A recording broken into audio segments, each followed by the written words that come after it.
Hot off the heels of the massive success that was Casino Royale, expectations were sky high for the next Bond movie. Taking the slightly clunky name of an unrelated Fleming short story, the Bond producers decided to do a direct follow-up, following Bond as he mourns the passing of Vesper and hunts down the people responsible for her demise. It was an interesting move, but one that didn't pay off. Despite its decent box office pull, critics and audiences alike panned it, citing poor editing, a weak villain, and a somber mood. But years later, is the movie as bad as it was made out to be? Join us as we break down the movie with precision, like a meticulous plot to invade Fort Knox. Or a plot to steal water or something. I'm not really starting off with a strong defence, am I? Quantum of Solace. Is it really that bad? Let's punch it.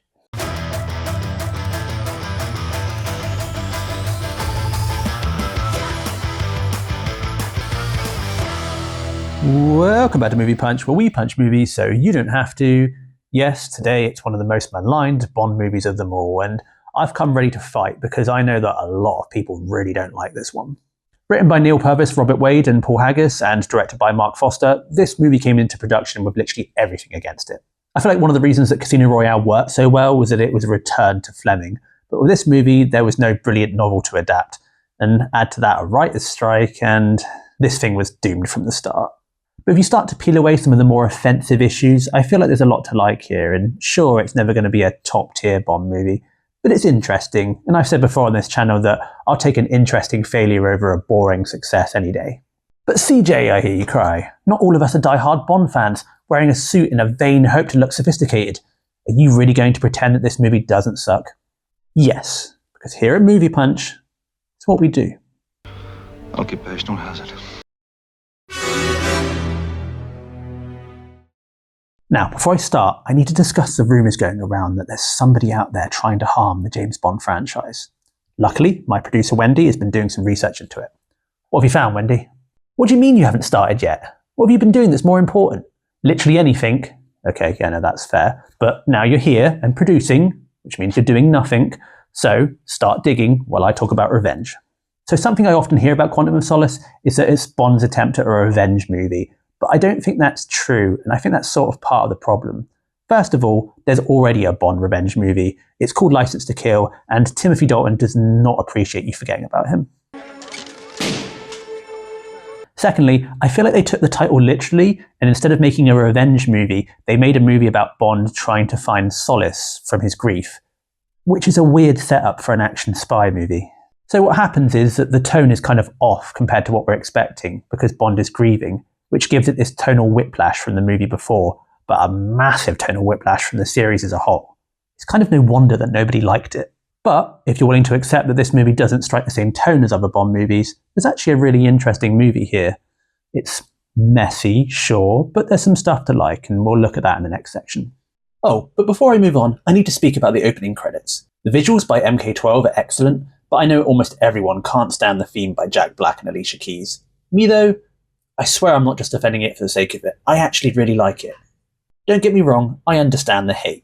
It is an assault of music, but it's heavy and brassy and cool as hell. I love how different it is, and I think it's the perfect song for this movie. Widely considered terrible, but there are dozens of us out here that like it. Dozens! Any luck yet, Wendy? You think whoever it is, it's the head of a shadowy organisation? You mean like the shadowy organisation that's behind everything bad that happens to James Bond? Quantum.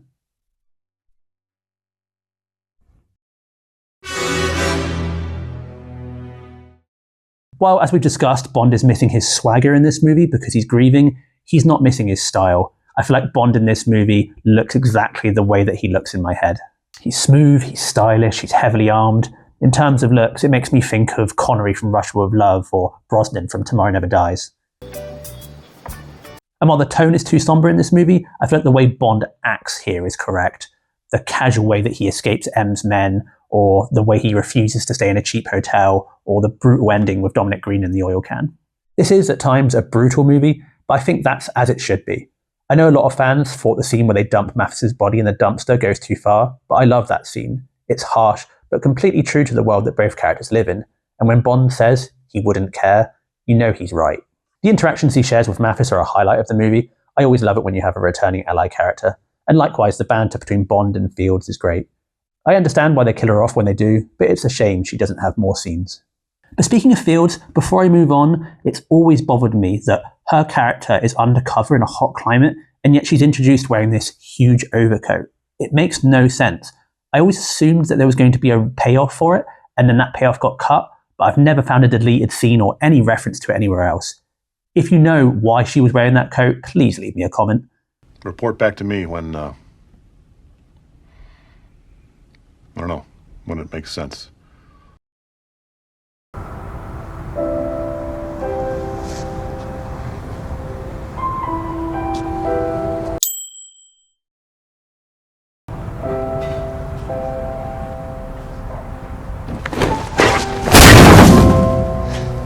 Is that how you treat your friends? You wouldn't care.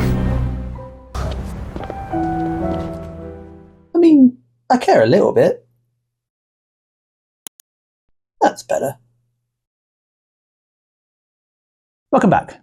Okay, as well as being the head of a shadowy organisation, we've learned that the person out there to ruin Bond is also extremely wealthy. It's easy. We'll just look for a list of the world's billionaires until we find one that's evil and insane. Never mind, that describes all billionaires. Let's move on.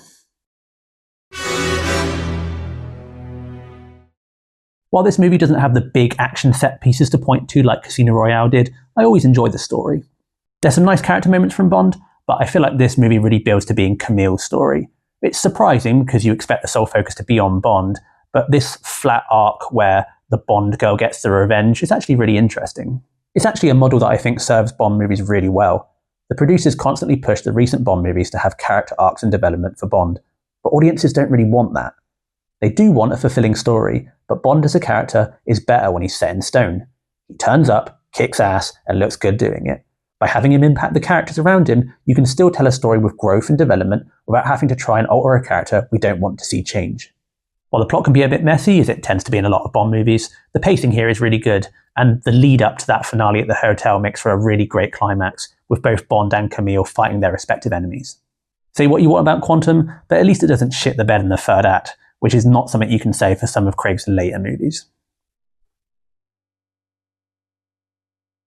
Yeah, you as well.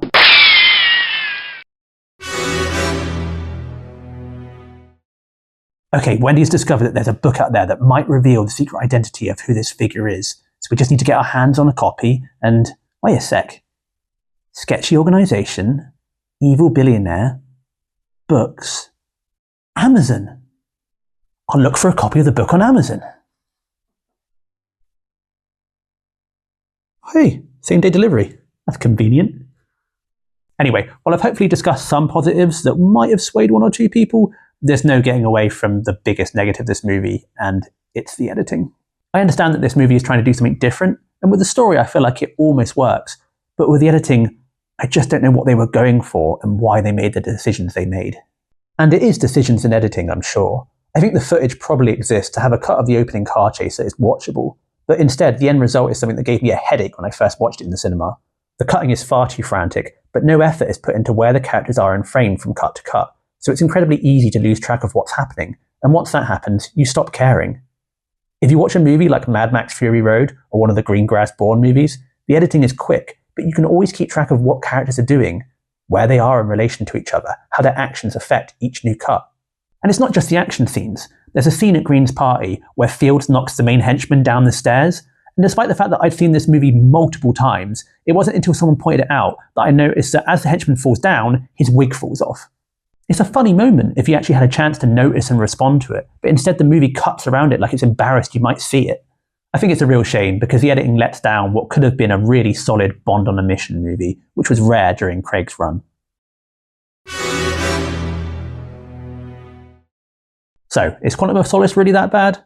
Well, I think there's a lot to like here, but I understand why people took against it. The faults are really in your face, so I feel like you have to work at it to find the things to enjoy. If you can get past the issues though, I feel like there is a solid Bond movie here, filled with great moments that get a stupid grin out of me every time I watch them. Some of them intentional, some of them not. But anyway, what did you think? Is the movie irredeemable, or are you on my side? Leave me a comment, let me know. Oh, excellent. My package is here. That same-day delivery is great, huh?